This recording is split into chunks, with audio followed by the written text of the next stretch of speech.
Biological Code Podcast, a podcast on Germanische Heilkunde.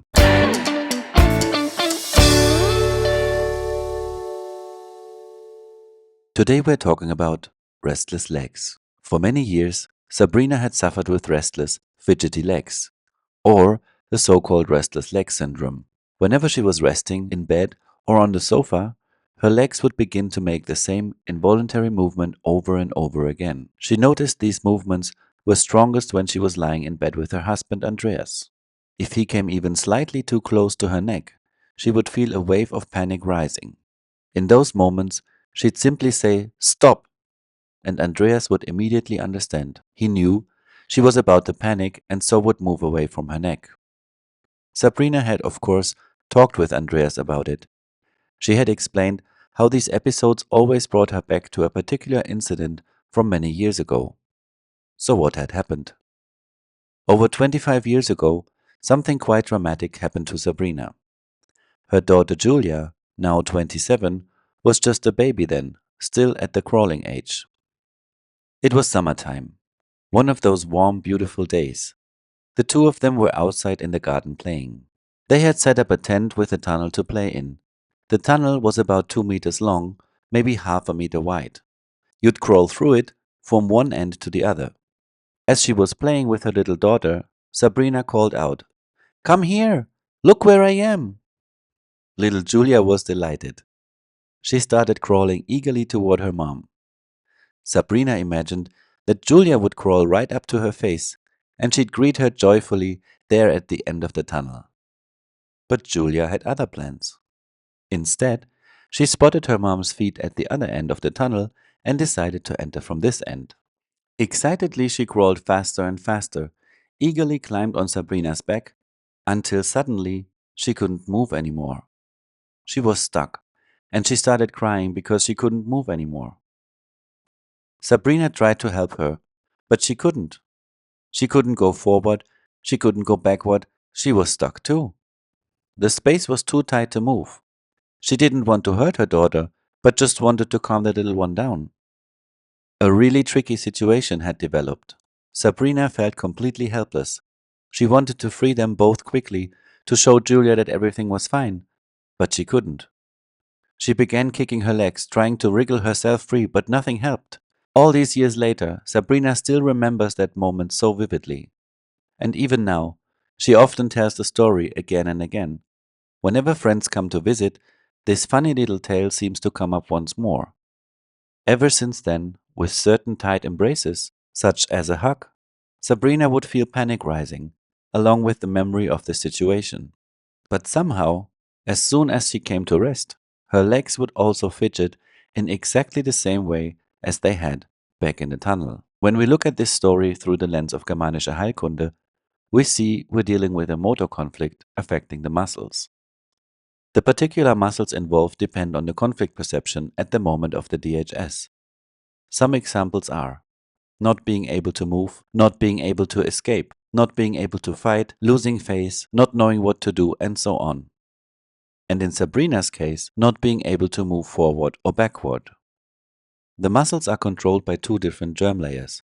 The motor function, that is movement, is controlled by the motor cortex, meaning the cerebral cortex, while the trophic supply is controlled by the cerebral medulla. Thus, both germ layers control the musculature, more precisely the striated muscles. We also have smooth muscles, but these are controlled by a different part of the brain. In the case of a biological conflict, highly dramatic, caught off guard, and experienced in perceived isolation, the motor cortex reacts with a functional impairment, which is paralysis, the so-called playing dead reflex. At the same time, the cerebral medulla reacts with necrosis, muscle atrophy, during the conflict active phase. We know that both germ layers are involved, but to what extent can be deduced from the symptoms.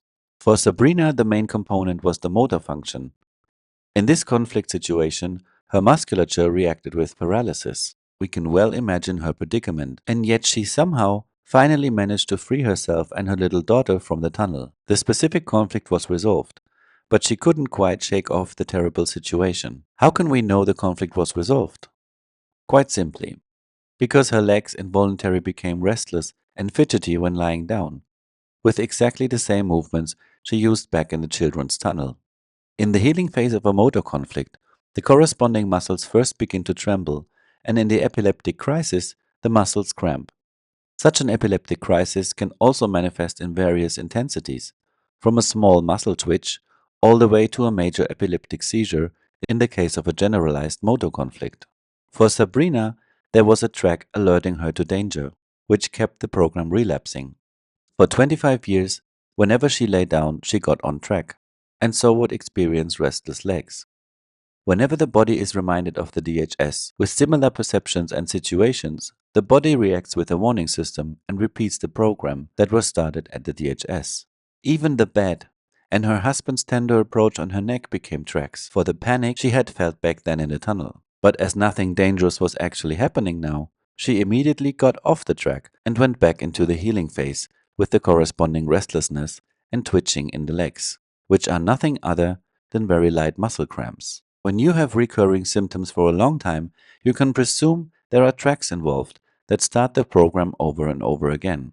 The tracks always point back to the moment of the DHS, and so with every relapse, you have the opportunity to identify them and find the original conflict. Like many people, Sabrina had just accepted that she was someone who couldn't handle situations where there wasn't enough space. But now she finally understood that it was simply her body's way of trying to save her from a similar situation. Even though she knew Germanische Heilkunde for a long time and had been aware that her panic was connected to the situation with the tunnel, she only now fully understood what was going on. So how was Sabrina able to resolve this fully and dissolve all the tracks? She observed herself in the moment of panic and forced herself not to flee from it. She allowed herself to experience it very consciously. Only then, in realizing there was no real danger and that she wasn't stuck anymore, could she let go of the situation. This, indeed, was the DHS, and today it was finally over. Every conflict perception needs a counter perception. Today, Andreas and Sabrina live in a new location. The tent no longer exists, and her 27-year-old daughter certainly wouldn't be crawling at her anymore, or touching her neck from behind. From that moment on, her body no longer had to remember and warn her about the tunnel situation with restless legs.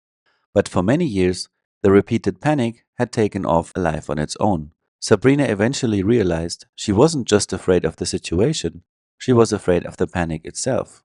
She could also leave this fear behind after realizing she was dealing with an apparent giant. The closer you get to it, the smaller it becomes. It didn't disappear overnight. For a while, she could still make her legs fidget when remembering the tunnel, but over time, even that went quiet. But the real miracle is, since this realization, she no longer thinks about the tunnel situation.